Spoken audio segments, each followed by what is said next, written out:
Every success starts with a great story, and Irish animation is no different. Celebrating award-winning studios with the best of creative talent and an innate passion for storytelling, Ireland's culture inhabits a nurturing ecosystem which allows world-class animation studios to thrive. With millions of children watching animated programmes produced worldwide, Ireland is a recognised leader for TV, film, games and visual effects. The Irish animation industry has emerged as a central component of Ireland's digital and creative economy. Ireland has one of the industry's most generous tax credits, of up to 32% available on eligible Irish expenditure, making Ireland one of the best places in the world to produce animation. Despite the challenges of COVID-19 and Brexit, Irish Animation wants to remind our British colleagues that we're both still here right now and will continue to find ways to work together. We've gathered together a group of animation practitioners from our island to discuss how and why we've collaborated so well together before and why we should continue to do so. I leave you now in their capable hands and look forward to hearing what they have to say.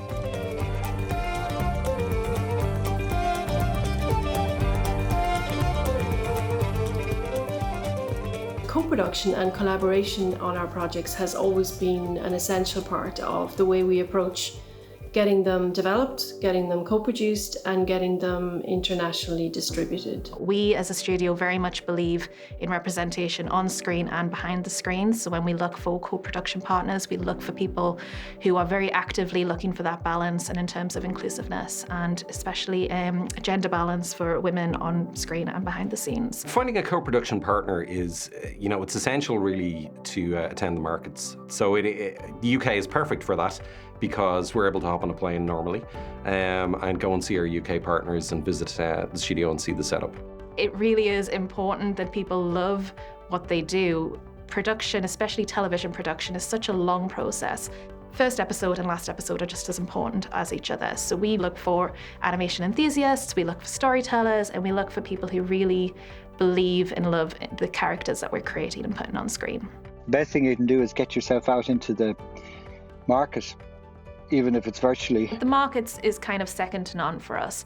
When you get to just have a little chat with somebody and see whether you align on a personal level, whether you align on a professional level, whether your values are the same. And so we tend to attend things such as the Children's Media Conference every year to just connect with producers and new production companies and old production companies and just see if we have a good fit there. It's good even to go before the year before you're planning to pitch a project just to check it out and see what it's like. Finding good partners who have good track records and who can deliver and who can also bring a strong structure to our co-production is very important to us. Co-productions on a movie are sometimes longer than most marriages. You could be working with the same people for over 10 years from the start of a project to the end. And so you want to feel like you get on well with them. And then sharing and then making sure their crew and your crew get on. As a small country, we've always had to reach out to others around the world to collaborate with in order to get projects financed and get them into distribution. In that sense, we're very good partners as co-producers and also in terms of knowing what to look for and what to do in our collaborations to sustain them.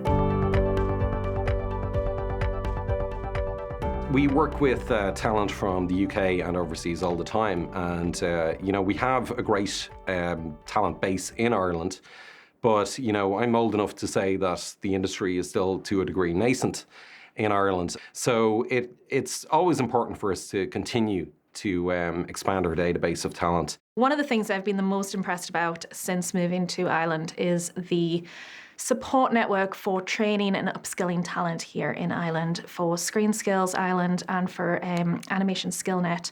The number and the volume and the quality of the courses that are available for both individuals and for studios to avail of has been absolutely mind-blowing, and it's been the backbone of how we've been able to produce such strong talent here in Ireland. There is a lot of talent and a lot of numerous amount of writers who are highly successful internationally working out of the UK. So it makes sense for us to look to that pool as well, to bring into our series in particular, where we can have writers' rooms and where we can have more than our own team at home in Ireland working on a project. Because the UK is our closest neighbour, because they're English speaking, because our point of references are very, very similar, we will always open up our TV shows to taking on some writers from the UK as well. We have a really great relationship with a lot of agents in the UK, so we love to obviously go back to talent that we know, but what we absolutely adore is finding new talent and new voices that come through from both UK and Ireland for all of our TV shows. In terms of running a production from a service standpoint, Ireland is extremely well located. And also, I think, our most successful companies in the sector are all, service providers. So if we think about the likes of Brown Bag and Boulder Media, you see world-class, internationally known, award-winning studios who have built their reputations on service work. So, and that certainly extends to a tier of companies like Cavalier, Jam Media, etc., who do a mixture of service, co-production and IP development. Well, I mean, certainly in the case of Brown Bag Films, we, have built our company on service work.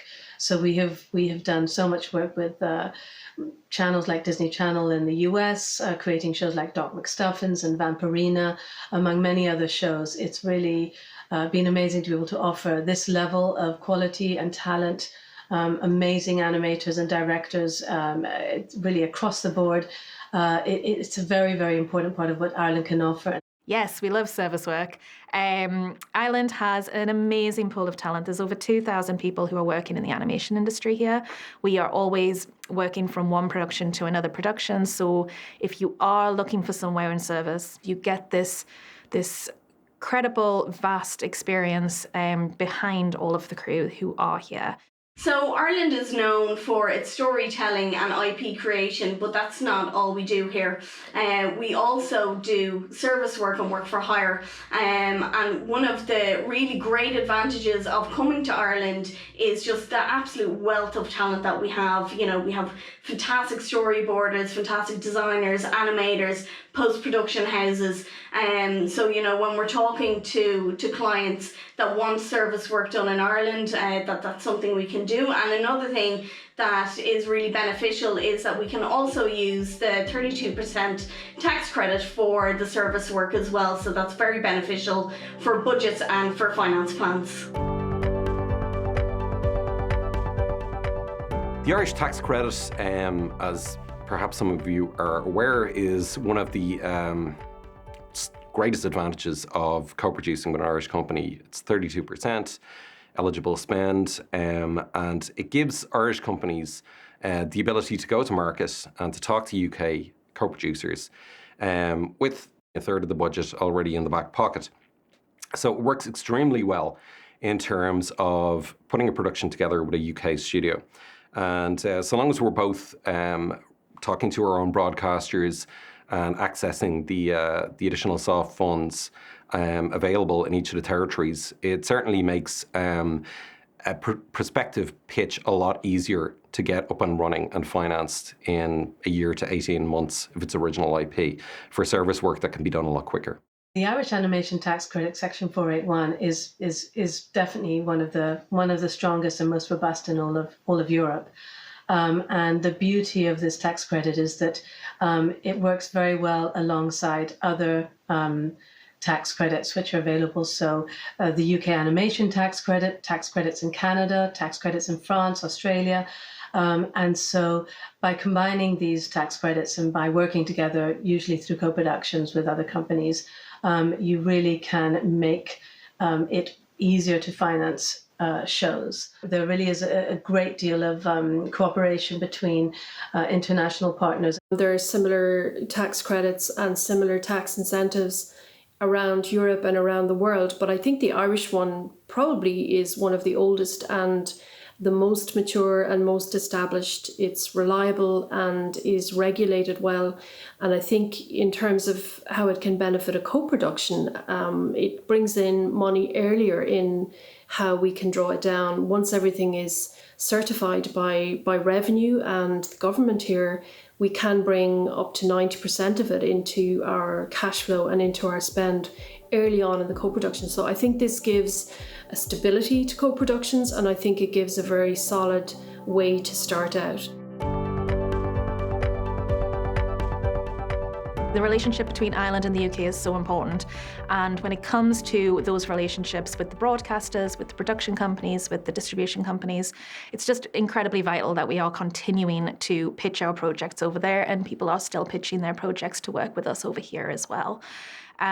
Whether it's an official co-production or unofficial co-production, there's always a way to find that relationship and make sure that we are able to continue to work together.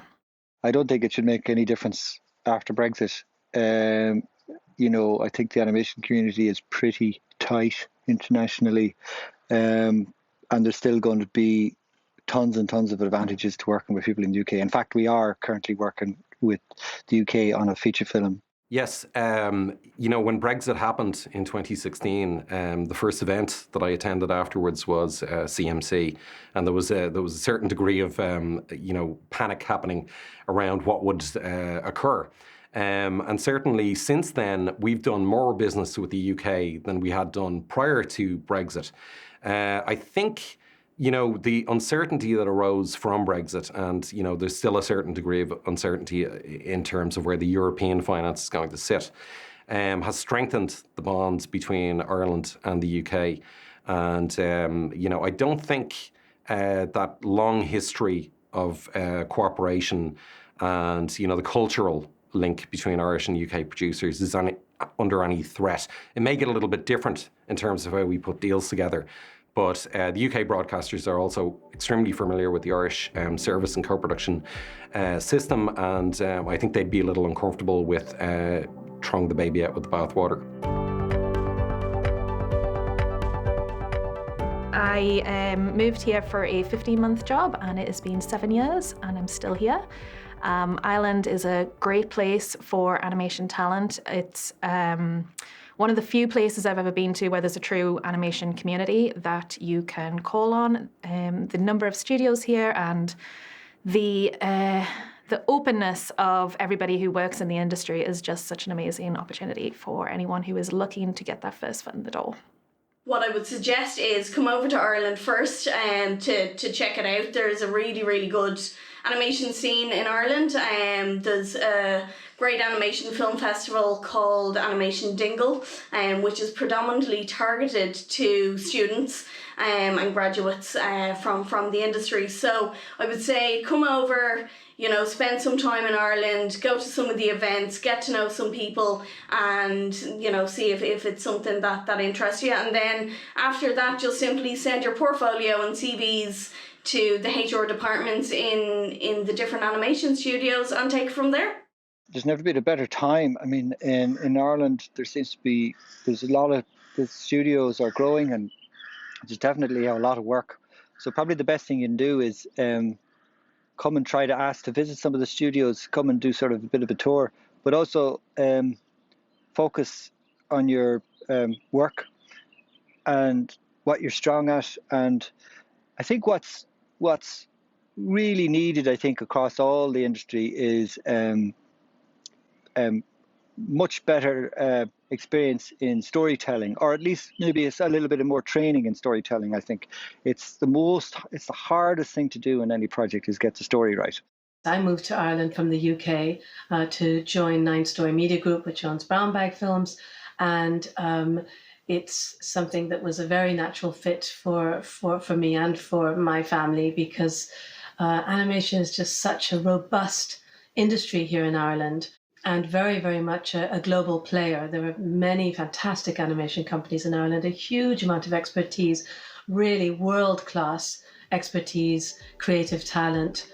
And so it's an incredibly exciting place and time to be if you work in the animation industry. I just couldn't recommend it highly enough. One of the things I was most grateful for when COVID hit was working in the animation industry.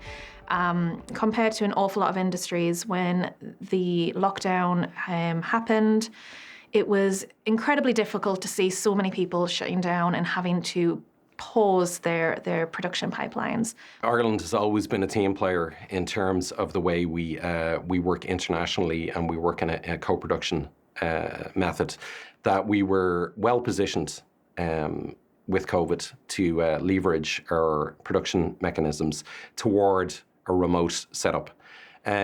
So we are still here. We're working quite well, I think, in terms of how we operate productions. So we may not be all collectively in the same room, and that may not happen again for a while. But the sense of immediacy, I think, and the ability for teams to connect has changed and improved. So when we are all able to be in the same room again and meet our co-production partners again, I think we will be more efficient. I think we'll be better able to run productions efficiently, and I think our communication has definitely improved. So there's plenty of positives to be drawn from the situation. This is a very difficult time for everyone, and we all need escapism, and we all need entertainment, and we all need light entertainment to balance out everything else that's happening in the world. And the animation industry has just really risen to the challenge to make sure that we are being reliable and that we are providing services and that we are still giving content to all of the different broadcasters who need it right now. So I'm very proud to be part of the animation industry. I'm very proud that we are still here right now and still continue to provide those amazing TV shows. So I think we will certainly be looking for UK partners in our projects to come over the next 5 years, and in terms of the projects we're developing on our slate.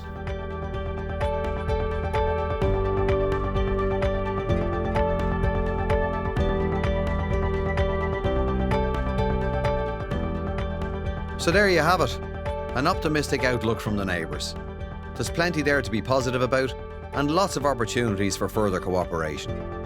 Thanks to everyone who participated in putting this together, and to you for watching.